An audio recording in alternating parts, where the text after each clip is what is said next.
ಎಲ್ಲರಿಗೂ ಕೂಡ ನಿಮ್ಮದೇ ಆಗಿರ್ತಕ್ಕಂಥ ಯೂಟ್ಯೂಬ್ ಚಾನಲ್ ಸ್ಟಡಿ ವಿತ್ ಪರಶುರಾಮ್ಗೆ ಸ್ವಾಗತ ಅಂತ ಹೇಳ್ತಾ ಇಂದು ನಡೆದಿರ್ತಕ್ಕಂಥ 31/1/2026 SSLC ರಾಜ್ಯ ಮಟ್ಟದ ಪೂರ್ವ ಸಿದ್ಧತಾ ಪರೀಕ್ಷೆ 2 ವಿಷಯ ವಿಜ್ಞಾನದಲ್ಲಿ ಕೀ ಆನ್ಸರನ್ನು ನೋಡೋಣ. ಆಲ್ರೆಡಿ ನಾನು ಇದಕ್ಕಿಂತ ಮುಂಚೆ ನಾನು ಫಿಸಿಕ್ಸಲ್ಲಿ ಹಾಕಿದ್ದೆ, ಓಕೆನಾ. ಸೊ ತಾವೆಲ್ಲರೂ ಕೂಡ ನೋಡಿದ್ದೀರಿ. ಸೊ ಇಲ್ಲಿಯವರೆಗೆ ಅದೇನಾಗಿದೆ ಅಂದರೆ ಸುಮಾರು ಒಂದು 17,000 ವ್ಯೂಸನ್ನು ಇಲ್ಲಿಯವರೆಗೂ ನೋಡಿರ್ತಕ್ಕಂಥದ್ದು, ಸುಮಾರು ಹಾಕಿದ ಒಂದು 5 ಅವರ್ಸಲ್ಲಿನೇ. ಸೊ ಚೆನ್ನಾಗಿ ಅದನ್ನು ವ್ಯೂಸನ್ನು ಕೊಟ್ಟಿರ್ತಕ್ಕಂಥದ್ದು. ಇವಾಗ ಕೆಮಿಸ್ಟ್ರಿ ಮತ್ತು ಬಯೋ ಕಂಪ್ಲೀಟಾಗಿ ಕೊಡ್ತೀನಿ. ಸೊ ನಿಮಗೆ ಇನ್ನಷ್ಟು ಏನಾಗ್ತದಪ್ಪ ಅಂದರೆ ಯೂಸ್ ಆಗ್ತದೆ ನೆಕ್ಸ್ಟ್ ಪ್ರಿಪ್ರೇಟ್ರಿ ಮತ್ತು ಆ್ಯನ್ಯುವಲ್ ಎಕ್ಸಾಮ್ಗೆ. ಸೊ ಫಸ್ಟ್ ಕೇಳಿದ್ರು ಫಿಸಿಕ್ಸಲ್ಲಿ ರೋಧಶೀಲತೆಯ SI ಏಕಮಾನ. Option A ohmmeter is the right answer. ಇನ್ನು ನೆಕ್ಸ್ಟ್ ಏನು ಕೇಳಿದ್ರು ಅಂದರೆ ಮಸೂರದ ಪ್ರಧಾನ ಸಂಗಮ ಮತ್ತು ದೃಕ್ ಕೇಂದ್ರಗಳ ನಡುವಿನ ದೂರಕ್ಕೆ ಏನಂತೀವಿ? ಸಂಗಮ ದೂರ ಇಸ್ ದ ರೈಟ್ ಆನ್ಸರ್. ಇನ್ನು ಬಲಗೈ ಹೆಬ್ಬೆರಳ ನಿಯಮದಲ್ಲಿ ಹೆಬ್ಬೆರಳು ಏನನ್ನು ಸೂಚಿಸ್ತದೆ? ಅದು ವಿದ್ಯುತ್ ಪ್ರವಾಹದ ದಿಕ್ಕು ಇಸ್ ದ ರೈಟ್ ಆನ್ಸರ್. ಇನ್ನು ಗೃಹ ಬಳಕೆಯ ವಿದ್ಯುತ್ ಮಂಡಲದಲ್ಲಿ ಫ್ಯೂಸ್ನ ಕೆಲಸವನ್ನು ಕೇಳಿದರು. ಸೊ ಇದು ಹೆಚ್ಚಾದ ವಿದ್ಯುತ್ ಪ್ರವಾಹವನ್ನು ನಿಯಂತ್ರಿಸುವ ಮೂಲಕ ಉಂಟಾದ ಹಾನಿಯನ್ನು ತಡೀತದೆ. ಆಮೇಲೆ ಮಂಡಲದಲ್ಲಿನ ಸಂಪರ್ಕ ಕಡಿತಗೊಂಡು ವಿದ್ಯುತ್ ಪ್ರವಾಹ ನಿಂತು ಹೋಗ್ತದೆ, ರಸ್ವ ಮಂಡಲ ಉಂಟಾಗದಂತೆ ನೋಡ್ತದೆ ಅನ್ನೋದನ್ನು ಕೂಡ ನೀವು ಬರಿಬಹುದು. 2 ಮಾರ್ಕರ್ ಕ್ವಶನ್. ವಿದ್ಯುತ್ ಪ್ರವಾಹವಿರುವ ವೃತ್ತಾಕಾರದ ವಾಹಕ ಸುರುಳಿಯಿಂದ ಉಂಟಾಗುವ ಕಾಂತಕ್ಷೇತ್ರವನ್ನು ಹೆಚ್ಚಿಸುವ 2 ವಿಧಾನ ಕೇಳಿದರು. ವಿದ್ಯುತ್ ಪ್ರವಾಹದ ಪ್ರಮಾಣವನ್ನು ಹೆಚ್ಚಿಸೋದು, ಸುರುಳಿಯ ಸುತ್ತುಗಳ ಸಂಖ್ಯೆಯನ್ನು ಹೆಚ್ಚಿಸೋದು. ಕೊಟ್ಟಿರೋ ಚಿತ್ರದಲ್ಲಿ 4 ಓಮ್ ಒಟ್ಟು ರೋಧ ಇದೆ. ಎಕ್ಸ್ ರೋಧಕವನ್ನು ಕಂಡುಹಿಡಬೇಕಾಗಿತ್ತು, ಇದಿತ್ತು ಎಕ್ಸ್ ರೋಧ, ಓಕೆನಾ. ಇದು 6 ಓಮ್ ಇದೆ, ಇದು 3 ಓಮ್ ಇದೆ, ಓಕೆ. ಸೊ ಗೊತ್ತಾದರೆ ಗೊತ್ತದೆ. So first of all 1/RP. So 1/R1 + 1/R2 1/6 + 1/3. So 1 + 2/6 ಅವಾಗ 1/RP = 3/6. ಅವಾಗ RP ಏನಾಗ್ತದೆ? 6/3 ಅಂದರೆ 3 1 3 2 2 ಓಮ್. ಒಟ್ಟು ರೋಧ ಅಂದರೆ RP + X. So 4 ohm + 2 ohm + X. X = 4 ohm - 2 ohm. So 2 ohm ಅಂತಕ್ಕದ್ದನ್ನು ನೀವು ತೋರಿಸಬೇಕು. ಇನ್ನು ಇದು ನೋಡಿ ಫಲಕ ಎಸ್. ಹಸಿರು ಬಣ್ಣದ ಪಾರದರ್ಶಕ ಕಾಜು ಬಿಳಿಯ ಬಣ್ಣ ಅಂತ ಇದೆ. ಸೊ ಎ ಎಂದು ಸೂಚಿಸುವ ಕಿರಣದ ಬಣ್ಣ ಯಾವುದು ಅಂತ ಕೇಳಿದ್ದಾರೆ. ಸೊ ಬಿಳಿ ಬಣ್ಣ. ಬಿ ಎಂದು ಸೂಚಿಸಿದ ಬೆಳಕಿನ ಬಣ್ಣದ ಊಹೆಯನ್ನು ಊಹೆ ಮಾಡಿ ಅಂತ ಕೇಳಿದರು. ನೇರಳೆ ಬಣ್ಣ, ಏಕೆಂದರೆ ವರ್ಣ ವಿಭಜನೆ ಆಗ್ತದೆ ಮತ್ತು ಅತಿ ಹೆಚ್ಚು ಬಾಗುವ ಬಣ್ಣ ನೇರಳೆ ಇಸ್ ದಿ ರೈಟ್ ಆನ್ಸರ್. ಇನ್ನು ಒಂದು ವಸ್ತು ಪಿನ ಮೊಸರದ ಮುಂದೆ F1ನಲ್ಲಿ ಇಟ್ಟಾಗ ಉಂಟಾಗೋ ಪ್ರತಿಬಿಂಬ ಇತ್ತು. ಸೊ ಈ ತರನಾಗಿರ್ತಕ್ಕಂಥ ರೇಖಾಚಿತ್ರ ಬರಬೇಕು. ಸೊ ಅದರ ಸ್ಥಾನ ಅನಂತ ದೂರದಲ್ಲಿದೆ. ಸೊ ಗಾತ್ರ ಸಾಮಾನ್ಯ ಮತ್ತು ರೂಪಕ್ಕಿಂತ ದೊಡ್ಡದು. ಸ್ವಭಾವ ಸತ್ಯ ಮತ್ತು ತಲೆ ಕೆಳಗಾದ ಪ್ರತಿಬಿಂಬ ಬರ್ತದೆ ಅಂತ ನೀವು ಬರೆದ್ರೆ 3 ಮಾರ್ಕರ್ ಇತ್ತು. ಇನ್ನು ಸಮೀಪ ದೃಷ್ಟಿ ದೋಷ ಅಂದರೆ ಏನು, ಅದಕ್ಕೆ ಕಾರಣ ಮತ್ತು ಅದಕ್ಕೆ ಸರಿಪಡಿಸುವ ಮಸೂರವನ್ನು ಕೇಳಿದ್ದಾರೆ. ಸಮೀಪದ ವಸ್ತುಗಳು ಸ್ಪಷ್ಟವಾಗಿ ಕಾಣ್ತವೆ, ಆದರೆ ದೂರದ ವಸ್ತುಗಳನ್ನು ನೋಡಲಾಗೋದಿಲ್ಲ. ಅದನ್ನೇ ಸಮೀಪ ದೃಷ್ಟಿ ದೋಷ ಅನ್ನೋದು. ಕಾರಣ ಕಣ್ಣಿನ ಮಸೂರದ ವಿಪರೀತ ವಕ್ರತೆ, ಕಣ್ಣು ಗುಡ್ಡೆ ಸಹಜ ಸ್ಥಿತಿಗಿಂತ ಉದ್ದವಾಗಿರೋದು. ಪರಿಹಾರ ನಿಮ್ನ ಮಸೂರವನ್ನು ಬಳಸೋದು. ಇನ್ನು ಟಿಂಡಾಲ್ ಪರಿಣಾಮ ಅಂದರೆ ಏನು? ಚದುರಿಸುವ ಕಣಗಳ ಯಾವ ಗುಣ ಚದುರಿದ ಬೆಳಕಿನ ಬಣ್ಣವನ್ನು ನಿರ್ಧರಿಸ್ತದೆ? ಸೊ ದ ಆನ್ಸರ್ ಈಸ್ ಕಲ್ಲಿಲ ಪದಾರ್ಥಗಳಿಂದ ಬೆಳಕಿನ ಚದುರುವಿಕೆ ವಿದ್ಯಮಾನವೇ ಟಿಂಡಾಲ್ ಪರಿಣಾಮ. ಅದು ತರಂಗಾಂತರ ಅಥವಾ ಬೆಳಕಿನ ವರ್ಣ ವಿಭಜನೆ ಗುಣವನ್ನು ಮಾಡ್ತದೆ. ಸೊ ಉತ್ತರ ಅಪಾಯವನ್ನು ಸೂಚಿಸುವ ಬೆಳಕಿನ ಬಣ್ಣ ರೆಡ್, ಕೆಂಪು ಅನ್ನೋದು ಬರಿಬೇಕು. ಇನ್ನು ಒಂದು ಪಾರದರ್ಶಕ ಗಾಜಿನ ಹಾಳೆಯನ್ನು ದಂಡಕಾಂತವೊಂದರ ಮೇಲೆ ಇಟ್ಟಿದ್ದಾರೆ. ಗಾಜಿನ ಹಾಳೆಯ ಮೇಲೆ ಕಬ್ಬಿಣದ ರಜಗಳನ್ನು ಸಿಂಪಡಿಸಲಾಗಿದೆ. ಗಾಜಿನ ಹಾಳೆಯನ್ನು ನಿಧಾನವಾಗಿ ತಟ್ಟಿದೆ ಮತ್ತು ಕೆಳಗಿನ ವೀಕ್ಷಣೆಯನ್ನು ಮಾಡಲಾಗಿದೆ. ಕಬ್ಬಿಣದ ರಜಗಳಿಂದ ಸಮಾಂತರವಲ್ಲದ ವಕ್ರರೇಖೆಗಳು ಉಂಟಾಗಿವೆ ಅಂತಂದರೆ ಅದು ಕಾಂತೀಯ ಬಲ ರೇಖೆಗಳ ಆವೃತ್ತ ಜಾಲ ಅಂತ ಬರೀಬೇಕು. ದಂಡಕಾಂತದ ಧ್ರುವಗಳ ಬಳಿ ಕಬ್ಬಿಣದ ರಜಗಳು ಒತ್ತೊತ್ತಾಗಿವೆ ಅಂತ ಕೇಳಿದರೆ ಸೊ ಬಲರೇಖೆಗಳ ಸಾಂದ್ರತೆ ಧ್ರುವಗಳಲ್ಲಿ ಹೆಚ್ಚು, ಕಾಂತಕ್ಷೇತ್ರದ ಬಲ ಹೆಚ್ಚಿರ್ತದೆ. ಇನ್ನು ದಂಡಕಾಂತದಿಂದ ದೂರ ಸರಿದಂತೆ ಕಬ್ಬಿಣದ ರಜಗಳ ಹರಡುವಿಕೆ ವಿರಳ. ಇದು ದಂಡಕಾಂತ ದೂರ ಸರಿದಂತೆ ಕಾಂತಕ್ಷೇತ್ರ ಕಡಿಮೆ ಆಗ್ತದೆ ಅನ್ನೋದನ್ನು ವೀಕ್ಷಣೆಗಳನ್ನು ನೀವೇನು ಮಾಡಬೇಕಿತ್ತು? ಬರಿಬೇಕು. ಆಮೇಲೆ ಇನ್ನೊಂದು ಕಾಂತದ ಒಂದು ಪ್ರಯೋಗ ಇದೆ. ಸೊ ಇದು ಕಾಂತ ಧ್ರುವ ಇದೆ ಎ, ಕಾಂತ ಧ್ರುವ ಬಿ ಇದೆ ಎಸ್. ಪ್ರಶ್ನೆ ನೋಡಿ, ಎ ಎಂದು ಊಹಿಸಿದ ಕಾಂತ ಧ್ರುವವನ್ನು ಊಹಿಸಿ ಅಂತ ಕೇಳಿದರು. ಎ ಅಂದರೆ ಅದು ಉತ್ತರ ಧ್ರುವದ. ಈ ಊಹೆ ಸಹಾಯ ಮಾಡುವ ನಿಯಮ ಕೇಳಿದರು. ಅದನ್ನೇ ಫ್ಲೆಮಿಂಗನ ಎಡಗೈ ನಿಯಮ ಅಂತಲೇ ಕರೆಯೋದು. ಉತ್ತರ ಎಸ್. ಎಡಗೈನ ಹೆಬ್ಬೆರಳು, ತೋರು ಬೆರಳು, ಮಧ್ಯದ ಬೆರಳುಗಳು ಪರಸ್ಪರ ಲಂಬವಾಗಿರುವಂತೆ ಹೊಂದಿಸಿದಾಗ ತೋರು ಬೆರಳು ಕಾಂತಕ್ಷೇತ್ರದ ದಿಕ್ಕು, ಮಧ್ಯದ ಬೆರಳು ವಿದ್ಯುತ್ ಪ್ರವಾಹದ ದಿಕ್ಕು, ಹೆಬ್ಬೆರಳು ವಾಹಕದ ಮೇಲೆ ವರ್ತಿಸುವ ಚಲನೆ ಅಥವಾ ಬಲದ ದಿಕ್ಕನ್ನೇ ಸೂಚಿಸೋದು. ಇನ್ನು ವರ್ಧನೆ ಎಂದರೇನು? ಒಂದು ಮಸೂರಿನ ಉಂಟಾದ ಪ್ರತಿಬಿಂಬದ ವರ್ಧನೆ +2 ಆಗಿದೆ ಅನ್ನೋದಕ್ಕೆ ನೀವೇನು ಮಾಡಬೇಕಾಗಿತ್ತಪ್ಪ ಅಂತಂದರೆ ಕಾರಣಗಳನ್ನು ಬರೀಬೇಕಾಗಿತ್ತು. ಅಂದರೆ +2 ವರ್ಧನೆ ಆಗಿದೆ, ಇದರ ಮಸೂರದ ವಿಧಗಳನ್ನು ಕೂಡ ನೀವು ಕೇಳಿದರೆ ಬರ್ತದೆ, ಓಕೆನಾ.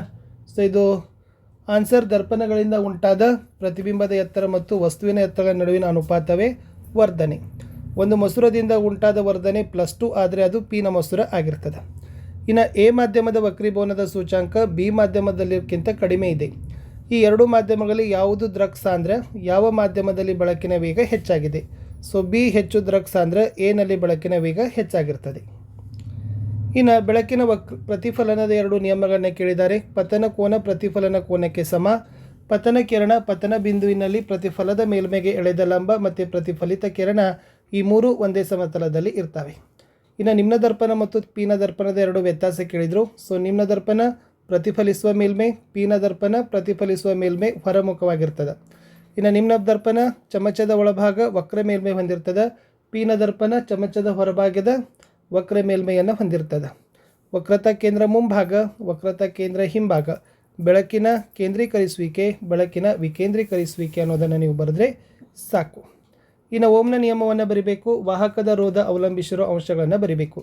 ಓಮ್ನ ನಿಯಮ ಸ್ಥಿರವಾದ ತಾಪಮಾನದಲ್ಲಿ ವಿದ್ಯುತ್ ಮಂಡಲದಲ್ಲಿನ ಲೋಹದ ತಂತಿಯ ನಡುವಿನ ವಿಭವಾಂತರ ಅದರ ಮೂಲಕ ಹರಿಯುವ ವಿದ್ಯುತ್ ಪ್ರವಾಹಕ್ಕೆ ನೇರ ಅನುಪಾತದಲ್ಲಿರ್ತದೆ. Ph=IR. ವಾಹಕದ ರೋಧ ಅವಲಂಬಿಸಿರೋ ಅಂಶಗಳು ವಾಹಕದ ಉದ್ದ, ವಾಹಕದ ಪ್ರಾಕೃತಿಕ ಗುಣ, ವಾಹಕದ ಅಡ್ಡ ಕೊಯ್ತ ಮತ್ತು ವಸ್ತುವಿನ ತಾಪ. ಇನ್ನು ಒಂದು ವಾಹಕ ತಂತಿಯ ನಡುವಿನ ಎರಡು ಬಿಂದುಗಳ ನಡುವಿನ ವಿಭವಾಂತರ 1 ವೋಲ್ಟ್ ಆದರೆ ಇದರ ಅರ್ಥ ಏನು? ಯಾವುದೇ ಅನುಕ್ರಮ ವಿದ್ಯುತ್ ವಾಹಕದ ಎರಡು ಬಿಂದುಗಳ ನಡುವೆ 1 ಕೂಲಾಂಬ್ ಆವೇಶವನ್ನು ಒಂದು ಬಿಂದುವಿನಿಂದ ಇನ್ನೊಂದು ಬಿಂದುವಿಗೆ ತರುವಲ್ಲಿ 1 ಜೌಲ್ ಕೆಲಸ ನಡೆದರೆ ಅದನ್ನೇ 1 ವೋಲ್ಟ್ ಅಂತ ಕರೀತಾರೆ. 1 ವೋಲ್ಟ್ = 1 ಜೂಲ್ / 1 ಕೂಲಾಂಬ್. ಕೆಮಿಸ್ಟ್ರಿ. ಸೂರ್ಯನ ಬೆಳಕಿಗೆ ತೆರೆದಿಟ್ಟ ಬೆಳ್ಳಿಯ ಕ್ಲೋರೈಡ್ ಬೂದು ಬಣ್ಣಕ್ಕೆ ತಿರುಗ್ತದೆ, ಏಕೆಂದರೆ ಬೆಳ್ಳಿಯ ಕ್ಲೋರೈಡ್ ವಿಭಜನೆಗೊಂಡು ಬೆಳ್ಳಿ ಉಂಟು ಮಾಡ್ತದೆ. ಇನ್ನು ಸಮೀಕರಣ ಇದೆ ನೋಡಿ. ಸೊ ಅದರಲ್ಲಿ ಇರ್ತಕ್ಕಂಥ ಕರೆಕ್ಟಾಗಿರ್ತಕ್ಕಂಥ ಎ ಮತ್ತು ಬಿ ಇದೆ. ಆ ಲೋಹಗಳೇ ಕ್ರಮವಾಗಿ ಮೆಗ್ನೀಸಿಯಂ ಮತ್ತು ಸತ್ತು ಅಂತ ಬರಬೇಕು. ಇನ್ನು 15ರಲ್ಲಿನೂ ಕೂಡ ಒಂದು ಸಮೀಕರಣ ಕೇಳಿದ್ದಾರೆ. ವೈಲವನ ಎಕ್ಸ್ ಮತ್ತು ವೈಗಳೇನು ಅಂತ ಕೇಳಿದರು. ಕ್ಯಾಲ್ಸಿಯಂ ಹೈಡ್ರಾಕ್ಸೈಡ್ ಮತ್ತು ಕ್ಯಾಲ್ಸಿಯಂ ಹೈಡ್ರೋಜನ್ ಕಾರ್ಬೋನೇಟ್. ಇನ್ನು ಅಮಾಲ್ಗಮ್ ಅಂತ ಏನು ಕೇಳಿದರೆ, ಇದು ಮಿಶ್ರ ಲೋಹದ ಒಂದು ಘಟಕ ಪಾದರಸವಾಗಿದ್ದರೆ ಅದನ್ನೇ ಅಮಾಲ್ಗಮ್ ಅಂತ ಕರೀತಾರೆ. ಅತ್ಯಂತ ಸರಳ ಹೈಡ್ರೋಕಾರ್ಬನ್ ಮೀಥೇನ್ CH4. ಇನ್ನು ಕೆಳಗಿನ ಅಪರ್ಯಾಪ್ತ ಹೈಡ್ರೋಕಾರ್ಬನ್ನ ತಪ್ಪಾದ ಚುಕ್ಕಿ ರಚನೆಯನ್ನು ಕೇಳಿದರು. ಸೊ ಇಲ್ಲಿ ಡಸ್ಟ್ ಏನು ಬರಿಬೇಕಾಗಿತ್ತಪ್ಪ ಅಂತಂದರೆ ಈ ಥರನಾಗಿರ್ತಕ್ಕಂಥದ್ದು ಒಳಗಡೆ 2 ಇದಾವಲ್ಲ ಅದನ್ನು 4 ಮಾಡಬೇಕಿತ್ತು. ಒಳಗಡೆ ಎಷ್ಟು 2 ಇದಾವಲ್ಲ ಅದನ್ನು ಇನ್ನಷ್ಟು ಇಟ್ಟರೆ ಇದನ್ನು 1 ಮಾರ್ಕ್ ನಿಮ್ಗೆ ಏನು ಮಾಡ್ತಿದ್ರು ಕೊಡ್ತಿದ್ರು. ಇದು ಕರೆಕ್ಟಾಗಿರ್ತಕ್ಕಂಥ ರಚನೆ. ಇನ್ನು ತಾಮ್ರದ ವಿದ್ಯುತ್ ವಿಭಜನೆ ಶುದ್ಧೀಕರಣದ ಚಿತ್ರ ಇತ್ತು. ಸೊ ಇದನ್ನು ನೀಟಾಗಿ ಬರಿಬೇಕಿತ್ತು. 2 ಮಾರ್ಕರ್ಗೆ ಸಮೀಕರಣ ಕೊಟ್ಟಿದ್ದಾರೆ. C2H4 ನಿಕ್ಕಲನ್ನು ಕ್ರಿಯಾವರ್ಧಕವಾಗಿ ಮಾಡಿದ್ದಾರೆ. ಸೊ ಹಾಗಾದರೆ ಏನಾಗ್ತದೆ? C2H6 ಅಂತ ಬರ್ತದೆ. ಇದರ ಒಂದು ಉಪಯೋಗ ತಿಳಿಸಿ ಅಂತ ಕೇಳಿದರು. ಇದು ಸಂಕಲನ ಕ್ರಿಯೆ ಅಂತಾರೆ, ಹೈಡ್ರೋಜನೀಕರಣ ಅಂತಾರೆ. ಸೊ ಇದು ಅಪರ್ಯಾಪ್ತ ಕಾರ್ಬನ್ ಸಂಯುಕ್ತಗಳನ್ನು ಪರ್ಯಾಪ್ತ ಕಾರ್ಬನ್ ಸಂಯುಕ್ತಗಳಾಗಿ ಪರಿವರ್ತಿಸ್ತದೆ ಮತ್ತು ಹೆಚ್ಚು ಕ್ರಿಯಾಶೀಲ ಕೊಬ್ಬುಗಳನ್ನು ಕಡಿಮೆ ಕ್ರಿಯಾಶೀಲ ಕೊಬ್ಬುಗಳಾಗಿ ಪರಿವರ್ತಿಸ್ತದೆ. ಈ ಕಾರ್ಬನ್ ಸಂಯುಕ್ತಗಳ ಕೊಬ್ಬಿನಾಮ್ಲಗಳ ಸಂಗ್ರಹಾವಧಿ ಹೆಚ್ಚಳವನ್ನು ಮಾಡ್ತದೆ. ಇನ್ನು ಅತಿ ಹೆಚ್ಚು ತೇವಾಂಶವಿರುವ ವಾತಾವರಣದಲ್ಲಿ ಸೋಡಿಯಂ ಕ್ಲೋರೈಡ್ ಸಲ್ಫೂರಿಕ್ ಆಮ್ಲದೊಂದಿಗೆ ವರ್ತಿಸಿ ಶುಷ್ಕ ಅನಿಲ ಉಂಟು ಮಾಡ್ತದೆ. ಈಗ ಯಾವ ಶುಷ್ಕ ಲಿಟ್ಮಸ್ ಕಾಗದವನ್ನು ಈ ಅನಿಲದ ಸಂಪರ್ಕಕ್ಕೆ ತಂದಾಗ ಬಣ್ಣ ಬದಲಾಗ್ತದೆ, ಏಕೆ? ಸೊ ದ ಆನ್ಸರ್ ಈಸ್ ಬಣ್ಣ ಬದಲಾಗೋದಿಲ್ಲ, ಏಕೆಂದರೆ ನೀರಿನ ಅನುಪಸ್ಥಿತಿಯಲ್ಲಿ H+ ಅಯಾನುಗಳನ್ನು ಉತ್ಪಾದಿಸೋದಿಲ್ಲ. ಆದ್ದರಿಂದ ಶುಷ್ಕ ಲಿಟ್ಮಸ್ ಕಾಗದ ಬಣ್ಣ ಬದಲಾಗೋದೇ ಇಲ್ಲ. ಇನ್ನು ಜೇನುನೊಣ ಕುಟುಕಿದ ಜಾಗಕ್ಕೆ ಸಾಮಾನ್ಯವಾಗಿ ಅಡುಗೆ ಸೋಡಾ ದ್ರಾಪನ ಲೇಪಿಸ್ತಾರೆ, ಏಕೆ? ಸೊ ಜೇನುನೊಣ ಕುಟುಕಿದಾಗ ಅದರಲ್ಲಿ ಮೆಥನೋಯಿಕ್ ಆಮ್ಲ ಚರ್ಮದೊಳಗೆ ಸೇರ್ತದೆ. ಇದು ನೋವು ಮತ್ತು ಉರಿಯೂತವನ್ನು ಕೊಡ್ತದೆ. ಅಡುಗೆ ಸೋಡಾ ಅಥವಾ NaHCO3 ಒಂದು ಸೌಮ್ಯವಾದ ಪ್ರತ್ಯಾಮ್ಲ.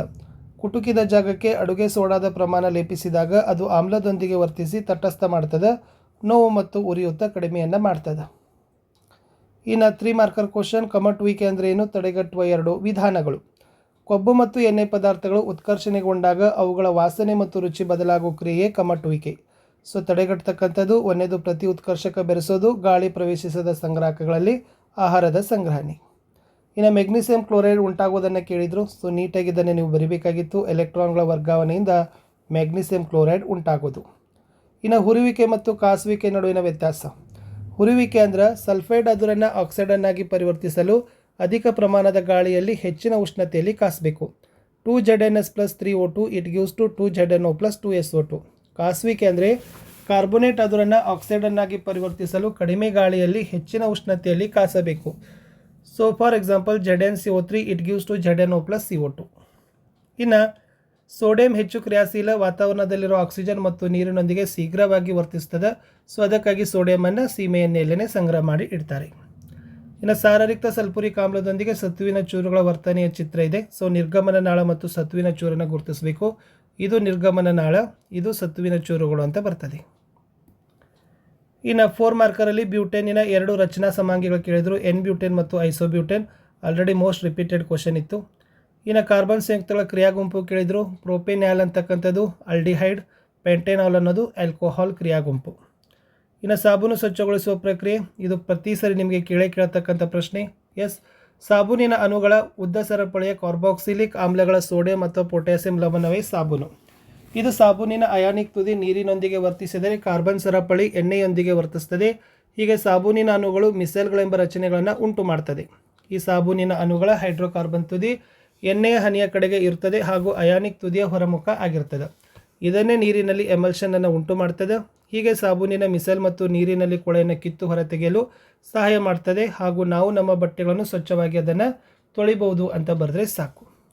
ಇನ್ನು ಕಾರ್ಬನ್ ಪರಮಾಣು C4- ಮತ್ತು C4+ ಅಯಾನುಗಳನ್ನು ಉಂಟು ಮಾಡೋದಿಲ್ಲ. ಏಕೆ?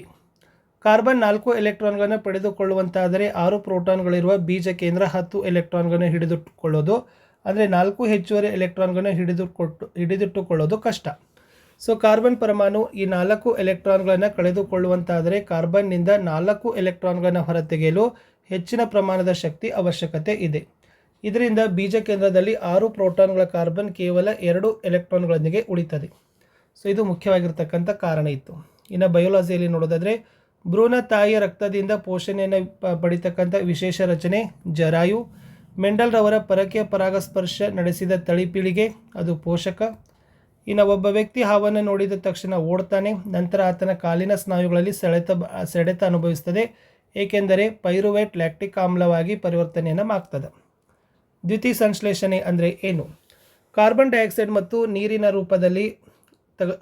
ರೂಪದಲ್ಲಿ ವಸ್ತುಗಳನ್ನು ತೆಗೆದುಕೊಂಡು ಸೌರ ಬೆಳಕು ಮತ್ತು ಕ್ಲೋರೋಫಿಲ್ ಉಪಸ್ಥಿತಿಯಲ್ಲಿ ಕಾರ್ಬೋಹೈಡ್ರೇಟ್ಗಳಾಗಿ ಪರಿವರ್ತಿಸುವ ಕ್ರಿಯೆಗೆ ದ್ಯುತಿ ಸಂಶ್ಲೇಷಣೆ. ಇನ್ನು ಒಬ್ಬ ವಿಜ್ಞಾನಿ ಪ್ಲನೇರಿಯಾವನ್ನು ಕೆಳಗೆ ನೀಡಿರುವ ಚಿತ್ರದಲ್ಲಿ ತೋರಿಸುವಂತೆ ಕತ್ತರಿಸಿದ್ದರೆ ಪುನರುತ್ಪಾದನೆ ನಂತರ ಇಲ್ಲಿ ಎಷ್ಟು ಪ್ಲನೇರಿಯಾ ಉಳಿತವೆ ಅಂತ ಕೇಳಿದರು. 3 ಇಸ್ ದ ರೈಟ್ ಆನ್ಸರ್. ಇನ್ನು ಸಸ್ಯಗಳಲ್ಲಿ ಬಾಷ್ಪ ವಿಸರ್ಜನೆ ಪ್ರಾಮುಖ್ಯತೆ ಏನು? ಇದು ಪತ್ರರಂಧ್ರಗಳ ಮೂಲಕ ನಷ್ಟವಾದ ನೀರು ಎಲೆಗಳಲ್ಲಿ ಶೋಷಣೆಯನ್ನು ಉಂಟು ಮಾಡ್ತದೆ. ನೀರು ಮತ್ತು ಅದರಲ್ಲಿ ಕರಗಿರುವ ಲವಣಗಳ ಹೀರುವಿಕೆಗೆ ಮತ್ತು ಆಮ್ಲಗಳ ಮೇಲ್ಮುಖ ಚಲನೆಗೆ ಬಲವನ್ನು ಒದಗಿಸ್ತದೆ. ಇನ್ನು ಲಾಲಾರಸದಲ್ಲಿರುವ ಕಿಣ್ವ ಅಮೈಲಸ್ ಅಂತಾರೆ. ಸೊ ಇದೇನು ಕೆಲಸ ಮಾಡ್ತದೆ ಅಂದರೆ ಪಿಷ್ಟವನ್ನು ವಿಭಜಿಸಿ ಸರಳ ಸಕ್ಕರೆಯಾಗಿ ಪರಿವರ್ತನೆಯನ್ನು ಮಾಡ್ತದೆ. ಇನ್ನು ಮಾನವರ ಶ್ವಾಸನಾಳದಲ್ಲಿ ಗಾಳಿ ಹಾದು ಹೋಗುವ ಭಾಗ ಕುಸಿಯದಂತೆ ತಡೆಯುವ ರಚನೆ ಮೃದ್ವಸ್ಥಿ ಉಂಗುರು. ಮೂತ್ರಪಿಂಡ ರಕ್ತದಿಂದ ಬೇರ್ಪಡಿಸುವ ನೈಟ್ರೋಜನ್ಯುಕ್ತ ರಾಸಾಯನಿಕ ಯೂರಿಯಾ. ಇನ್ನು ಗುರುತ್ವಾನುವರ್ತನೆ ಅಂದರೆ ಏನು? ಧನ ಗುರುತ್ವಾನುವರ್ತನೆ ತೋರಿಸೋ ಸಸ್ಯದ ಭಾಗ ಯಾವುದು? ಭೂಮಿ ಅಥವಾ ಗುರುತ್ವಕ್ಕೆ ಪ್ರತಿಕ್ರಿಯೆಯಾಗಿ ಸಸ್ಯದ ಬೆಳವಣಿಗೆಯನ್ನು ತೋರಿಸೋ ಪ್ರಕ್ರಿಯೆ ಗುರುತ್ವಾನುವರ್ತನೆ. ಈ ಧನಾತ್ಮಕ ಗುರುತ್ವಾನುವರ್ತನೆ ತೋರಿಸೋ ಭಾಗ ಬೇರು. ಆಹಾರ ಸರಪಳಿಯ ಅರ್ಥ ಬರೀಬೇಕು. ಒಂದೊಂದೊಂದು ಭಕ್ಷಿಸುವ ಜೀವಿಗಳ ಸರಣಿಯನ್ನೇ ಆಹಾರ ಸರಪಳಿ ಅನ್ನೋರು. ಫಾರ್ ಎಕ್ಸಾಂಪಲ್ ಹುಲ್ಲು, ಮಿಡತೆ, ಕಪ್ಪೆ, ಹಾವು, ಹದ್ದು. ಜೈವಿಕ ಸಂವರ್ಧನೆ.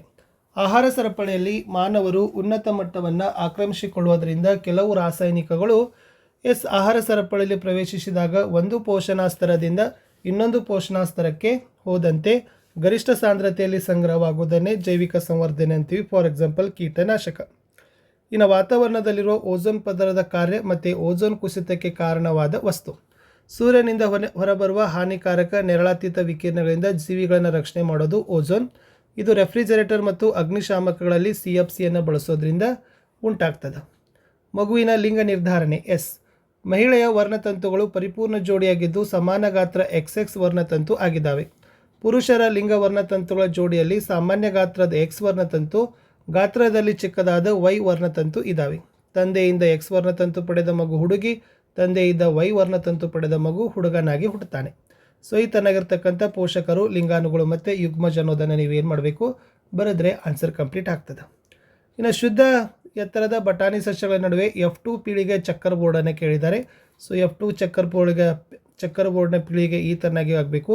ವ್ಯಕ್ತರೂಪ ಅನುಪಾತ 3:1, ಜೀನ್ ರೂಪ ಅನುಪಾತ 1:2:1, ಈ ಥರನಾಗಿರ್ತಕ್ಕಂಥ ಚಕ್ಕರ್ ಬೋರ್ಡನ್ನು ಹಾಕಬೇಕು. ಇನ್ನು ಆತಂಕದ ಸಮಯದಲ್ಲಿ ಹೃದಯದ ಬಡಿತ ವೇಗವಾಗ್ತದೆ. ಈ ಪರಿಸ್ಥಿತಿಯನ್ನು ಎದುರಿಸಲು ನಮ್ಮ ದೇಹ ಹೇಗೆ ಸಿದ್ಧವಾಗ್ತದೆ? ಇಲ್ಲಿ ಅಡ್ರಿನಲಿನ್ ಹಾರ್ಮೋನು ರಕ್ತಕ್ಕೆ ಸ್ರವಿಕೆ ಆಗ್ತದೆ. ಹೃದಯದ ಬಡಿತ ಹೆಚ್ಚು, ಉಸಿರಾಟದ ದರ ಹೆಚ್ಚು. ಆಹಾರದ ರುಚಿಯನ್ನು ಅನುಭವಿಸೋದು ಮತ್ತು ಆಹಾರದ ರುಚಿ ಜ್ಞಾಪಕದಿಂದ ತನ್ನಷ್ಟಕ್ಕೆ ತಾನೇ ಬಾಯಲ್ಲಿ ನೀರೋದು, ಇವೆರಡೂ ಒಂದೇ ರೀತಿಯ ಪ್ರತಿಕ್ರಿಯೆಗಳೇ? ನಿಮ್ಮ ಉತ್ತರ ಸಮರ್ಥಿಸಿ. ಎಸ್, ಇವು ಕೂಡ ಬೇರೆ ಬೇರೆ ಪ್ರತಿಕ್ರಿಯೆಗಳು. ಏಕೆಂದರೆ ಬಾಯಲ್ಲಿ ನೀರೋದು ಅನೈಚ್ಛಿಕ ಕ್ರಿಯೆ, ಮದ್ಯ ಅಥವಾ ಹಿಮ್ಮೆದುಳು ನಿಯಂತ್ರಣ ಮಾಡ್ತದೆ. ರುಚಿ ಅನುಭವಿಸೋದು ಐಚ್ಛಿಕ ಕ್ರಿಯೆ, ಇದು ಮುಮ್ಮೆದುಳಿನ ನಿಯಂತ್ರಣವನ್ನು ನಡೆಸ್ತದೆ. ಮಾನವನ ಹೃದಯದ ನೀಳಛೇದದ ನೋಟ ತೆಗಿಬೇಕು. ಸೆಪ್ಟಮ್ ಮತ್ತು ಬಲ ಹೃತ್ಕುಕ್ಷಿಯನ್ನು ಗುರುತಿಸಲಿಕ್ಕೆ ಕೇಳಿದ್ದಾರೆ. ಇದೇ ಬಲ ಹೃತ್ಕುಕ್ಷಿ, ಆಮೇಲೆ ಇದು ಸೆಪ್ಟಮ್ ಅಂತಕ್ಕಂಥದ್ದು. ಇನ್ನು ನೆಕ್ಸ್ಟ್ ಲಾಸ್ಟ್ ಕ್ವಶನ್ಸ್ಗೆ ಬರೋಣ. ಮಾನವನ ಪುರುಷ ಸಂತಾನೋತ್ಪತ್ತಿಯುವುದರಲ್ಲಿ ವೀರ್ಯನಾಳು ಮತ್ತು ಪ್ರೋಸ್ಟೇಟ್ ಗ್ರಂಥಿಯ ಕೆಲಸ. ನೋಡಿ, ವೀರ್ಯನಾಳು ವೃಷಣದಿಂದ ವೀರ್ಯಾಣುಗಳನ್ನು ಸಾಗಿಸ್ತದೆ. ಪ್ರೋಸ್ಟೇಟ್ ಗ್ರಂಥಿ ವೀರ್ಯಾಣುಗಳ ಸಾಗಾಣಿಕೆಗೆ ಅಗತ್ಯವಾದ ದ್ರವ ಮಾಧ್ಯಮವನ್ನು ಮತ್ತು ಪೋಷಕಾಂಶಗಳನ್ನು ಕೊಡ್ತದೆ. ಇನ್ನು ಋತುಚಕ್ರ ಹೇಗೆ ಉಂಟಾಗ್ತದೆ ಅಂತ ಕೇಳಿದರು. ಅಂಡವು ಫಲಿತಗೊಳ್ಳದಿದ್ದರೆ ಅದು 1 ದಿನದವರೆಗೆ ಬದುಕಿರ್ತದೆ. ದಪ್ಪವಾದ ಸ್ಪಂಜಿನಂಥ ಗರ್ಭಕೋಶದ ಒಳಸ್ತರಿ ನಿಧಾನವಾಗಿ ಬಿರುಕು ಬಿಟ್ಟು ರಕ್ತ ಮತ್ತು ಲೊಳೆಯ ರೂಪದಲ್ಲಿ ಯೋನಿಯಿಂದ ಹೊರಬರ್ತದೆ. ಇನ್ನು ಇದು ಸರಿಸುಮಾರು ಪ್ರತಿ ತಿಂಗಳು ನಡೀತದೆ ಅಂತ ಬರೀಬೇಕು. ಇನ್ನು ಸಾಮಾನ್ಯವಾಗಿ ಗರ್ಭ ನಿರೋಧಕತೆಯ 3 ವಿಧಾನಗಳನ್ನು ಕೇಳಿದರು. ಮಾನವರಲ್ಲಿ ಇರ್ತಕ್ಕಂಥ ಗರ್ಭ ನಿರೋಧಕ ವಿಧಾನಗಳು. ಯಾಂತ್ರಿಕ ವಿಧಾನ, ಕಾಂಡೋಮ್ ಬಳಕೆ ಮತ್ತು ಕಾಪರ್ ಟೀ. ಮೌಖಿಕ ವಿಧಾನ, ಹಾರ್ಮೋನು ವ್ಯತ್ಯಾಸ ಉಂಟು ಮಾಡುವ ಮಾತ್ರೆಗಳ ಸೇವನೆ. ಶಸ್ತ್ರಚಿಕಿತ್ಸಾ ವಿಧಾನ, ಪುರುಷರ ವೀರ್ಯನಾಳಕ್ಕೆ ತಡೆಯೊಡ್ಡೋದು, ಅಂಡನಾಳಕ್ಕೆ ತಡೆಯೊಡ್ಡೋದು ಅಂತ ಬರೀಬೇಕು. ಸ್ವಕೀಯ ಮತ್ತು ಪರಕೀಯ ಪರಾಗಸ್ಪರ್ಶದ ನಡುವಿನ ವ್ಯತ್ಯಾಸ ಕೇಳಿದರು. ನಿಷೇಚನದ ನಂತರ ಹೂವಿನಲ್ಲಾಗುವ ಬದಲಾವಣೆ. ಕಾಯಜ ಸಂತಾನೋತ್ಪತ್ತಿಯ ಅನುಕೂಲಗಳು. ನೋಡಿ, ಸ್ವಕೀಯ ಪರಾಗಸ್ಪರ್ಶ ಅಂದರೆ ಅದೇ ಹೂವಿನ ಪರಾಗ ಅದೇ ಹೂವಿನ ಶಲಕಾಗ್ರ ತಲುಪೋದು. ಸಾಮ್ಯತೆ ಹೆಚ್ಚು, ಮಾಧ್ಯಮದ ಅಗತ್ಯವಿಲ್ಲ, ದ್ವಿಲಿಂಗ ಹೂಗಳಲ್ಲಿ ನಡೀತದೆ. ಬಟ್ ಪರಕೀಯ ಪರಾಗಸ್ಪರ್ಶ ಒಂದು ಹೂವಿನ ಪರಾಗ ಬೇರೆ ಹೂವಿನ ಶಲಾಕಾಗ್ರವನ್ನು ತಲುಪ್ತದೆ. ಇಲ್ಲಿ ಭಿನ್ನತೆ ಹೆಚ್ಚು ಮತ್ತು ಇದು ಮಾಧ್ಯಮದ ಅಗತ್ಯವಿದೆ ಅನ್ನೋದನ್ನು ನೀವು ಬರಿಬೇಕು. ಆಮೇಲೆ ಇದು ಏಕಲಿಂಗಿ ಮತ್ತು ದ್ವಿಲಿಂಗಿ ಎರಡರಲ್ಲೂ ಕೂಡ ಏನಾಗ್ತದಪ್ಪ ಅಂದ್ರೆ ಪರಕೀಯ ಪರಾಗಸ್ಪರ್ಶ ನಡೀತದೆ. ಇನ್ನು ನಿಷೇಚನದ ನಂತರ ಹೂವಿನಲ್ಲಾಗುವ ಬದಲಾವಣೆಗಳು ಕೇಳಿದ್ದಾರೆ. ಅಂಡಾಣುವಿನ ಒಳಗೆ ಯುಗ್ಮಜ ಹಲವು ಬಾರಿ ವಿಭಜನೆ ಹೊಂದಿ ಭ್ರೂಣ ಉಂಟಾಗ್ತದೆ. ಪುಷ್ಪದಳ, ಪುಷ್ಪಪತ್ರ, ಕೇಸರಗಳು, ಶಲಾಕೆ, ನಳಕೆ, ಶಲಾಕಾಗ್ರ ಸಾಕಾಗಿ ಉದುರಿ ಹೋಗ್ತಾವೆ. ಅಂಡಾಣು ಒಂದು ಒರಟಾದ ಪದರವನ್ನು ಬೆಳೆಸಿಕೊಳ್ತದೆ ಮತ್ತು ನಿಧಾನವಾಗಿ ಬೀಜವಾಗಿ ಪರಿವರ್ತನೆ ಆಗ್ತದೆ. ಅಂಡಾಶಯ ಕ್ಷಿಪ್ರವಾಗಿ ಬೆಳೆದು ಮಾಗಿ ಹಣ್ಣಾಗ್ತದೆ. ಇನ್ನು ಕಾಯಜ ಸಂತಾನೋತ್ಪತ್ತಿಯ 4 ಅನುಕೂಲ. ಶೀಘ್ರವಾಗಿ ಹೂ ಮತ್ತು ಹಣ್ಣು ಬಿಡ್ತವೆ. ವೇಜ್ ಉತ್ಪಾದಿಸುವ ಸಸ್ಯಗಳಲ್ಲಿ ಈ ವಿಧಾನ ಅನುಕೂಲ. ಆನುವಂಶಿಕವಾಗಿ ಪೋಷಕ ಸಸ್ಯವನ್ನೇ ಹೋಲ್ತವೆ. ಹೆಚ್ಚು ಇಳುವರಿ ನೀಡುವ ರೋಗಮುಕ್ತ ಸಸ್ಯ ಪಡಿಬೋದು. ಕಡಿಮೆ ಸಮಯ, ಕಡಿಮೆ ಸ್ಥಳ ಮತ್ತು ಕಡಿಮೆ ವೆಚ್ಚದಲ್ಲಿ ಹೆಚ್ಚಿನ ಸಸ್ಯಗಳನ್ನು ನಾವು ಕಾಯಜ ಸಂತಾನೋತ್ಪತ್ತಿಯಲ್ಲಿ ಪಡಿಬೋದು ಅಂತ ಇತ್ತು. ಇಷ್ಟಿತ್ತು ಸೈನ್ಸ್ನ ಕಂಪ್ಲೀಟ್ ಕೀ ಆನ್ಸರ್.